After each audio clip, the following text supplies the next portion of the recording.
আজি আমি গণিতৰ লাভ আৰু লোকচান এই চেপ্টাৰটো আলোচনা কৰিম।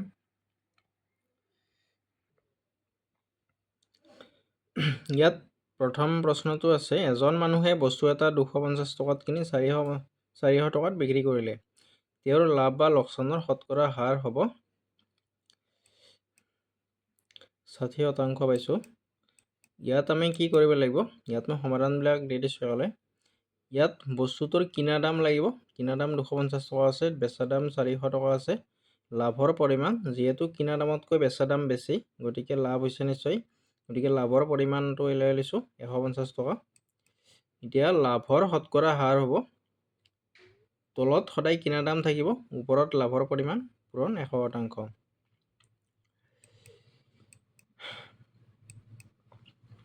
কিনা দাম আৰু বেচা দামৰ অনুপাত যদি 20:24, অৰ্থাৎ বেচা দামটো কিনা দামতকৈ বেছি, এই ক্ষেত্ৰতো লাভ হৈছে।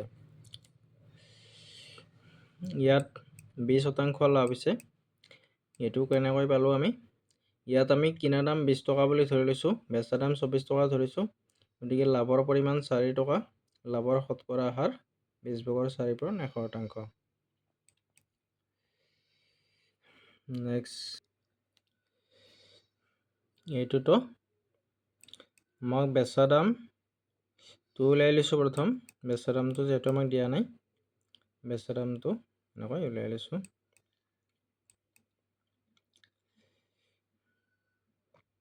ইয়াত প্ৰত্যেকটো প্ৰশ্নৰে সলিউশ্যন দিয়া আছে, গতিকে অসুবিধা নাই।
ইয়াত এক্সপ্লেনেশ্যনবিলাক যিহেতু দিয়াই আছে, মই সেইকাৰণে বেছি ভিডিঅ'টো দীঘল কৰিব খোজা নাই। ইয়াত এক্সপ্লেনেশ্যন দিয়াই আছে চববিলাক। এইটো এটা আছে, কিনা দাম আৰু বেচা দামৰ পাৰ্থক্য 210, যদি লাভৰ হাৰ 25, তেন্তে বস্তুটোৰ বেচা দাম হ'ব, এইটোত আমি কিনা দামটো x বুলি ধৰি ল'ব লাগিব।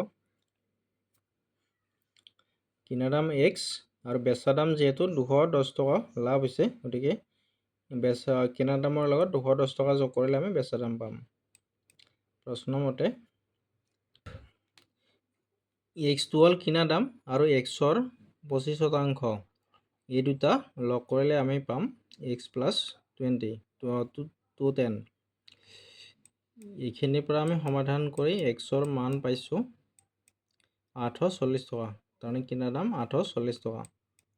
বেচা দাম কিমান হ'ব, বেচা দাম হ'ব যিহেতু 25% লাভ হৈছে, অৰ্থাৎ কিনা দাম যোগ কিনা দামৰ 25% মান 1050 টকা।